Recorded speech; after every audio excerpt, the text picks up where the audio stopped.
Hi, we are Team 22063, and our project is the Near Infrared Imaging Module, sponsored by Eric Huerta at ASML. ASML is one of the leaders in the semiconductor industry. They provide companies with hardware, software, and the services to mass-produce microchips using lithography. EUV lithography is a process used in the creation of microchips. In this process, tin droplets are transformed into flattened shapes by a weak CO2 laser.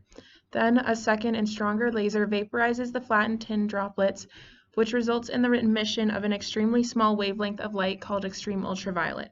The EUV light is then printed through masks or blueprints to etch patterns.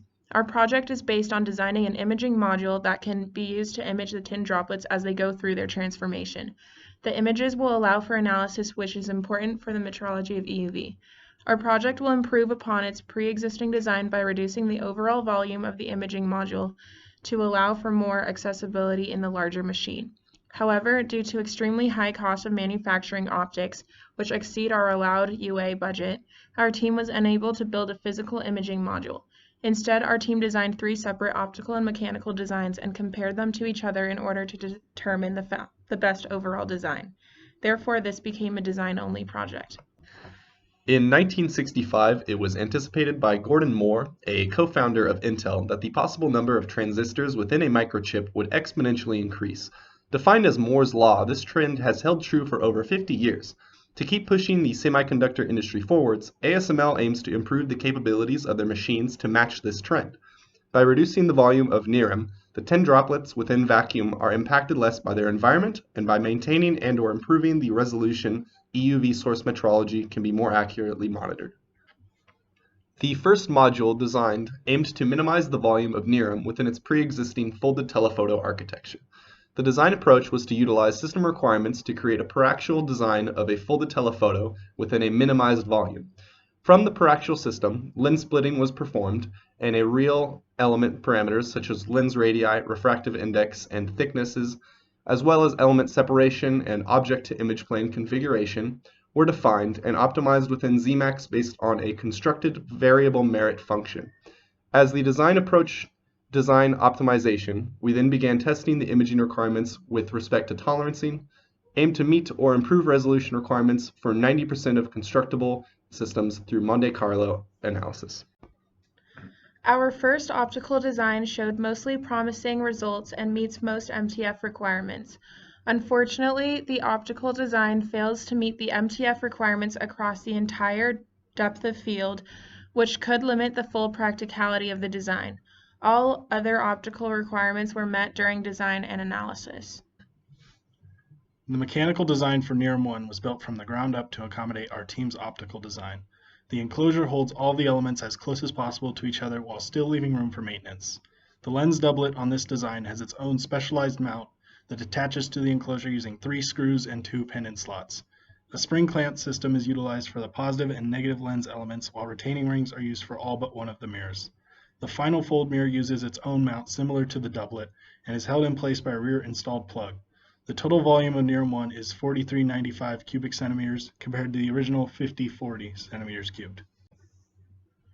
NIRIM 2 aimed to improve MTF requirements in order to have more of a buffer post-manufacturing. To accomplish this, a new reflective telescope design was created, inspired by a Cassegrain telescope. NIRIM 2 uses a plano-convex collimating lens, parabolic and hyperbolic aspherical mirrors, and a new focusing doublet. Aspheric mirrors were added to better accommodate shorter optical path distances, which were present in our project. NIRIM 2 successfully meets all imaging requirements with Zemax precision tolerancing presets. The exception to note within this design is that the aspheric mirror surfaces do not have a defined surface tolerance, only decenter and tilt tolerances. The mechanical design we used for NIRIM 2 was built around the second optical design. This design featured a linear configuration which simplified the mechanical tolerancing. A specialized independent mount is utilized for the aspheric lens. This mount is secured to the main enclosure using 3 screws and 2 pin-in slot mounts. All lenses and mirrors are kept in place using retaining rings, except for the lens doublet, which uses the spring clamp method similar to NIRIM 1. The focus adjuster, which holds the sensor in line with the optical axis, stays at a constant distance away from the lens doublet. This enclosure is very tight compared to NIRIM 1, but was designed in a way to have a clear maintenance procedure.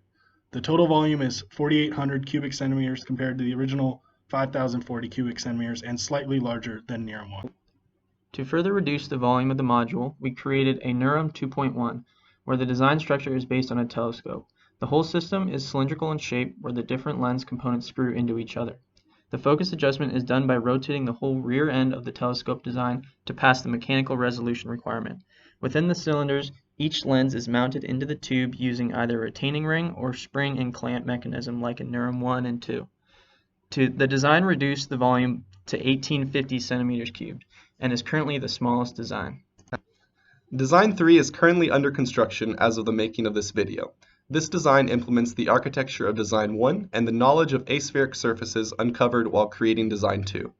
As a step further, this design implements an off-axis asymmetric aspheric or freeform powered mirror to negate the need for two of the fold mirrors to further reduce optical path distance and in turn system volume. Optimization results are promising, but the system currently fails post-tolerancing imaging requirements. The mechanical design for this system will be relatively straightforward, as it is a simplification of the pre-existing NIRIM 1's mechanical design. In summary, all three designs were able to meet a majority, if not all, the optical and mechanical requirements. NIRIM 1 is expected to be the most cost-efficient and reduces the volume significantly. However, it fails to meet the imaging requirements over the entire depth of focus. NIRIM 2 meets all imaging requirements over the entire depth of focus, but may be more costly and does not reduce the volume as much as NIRIM 1.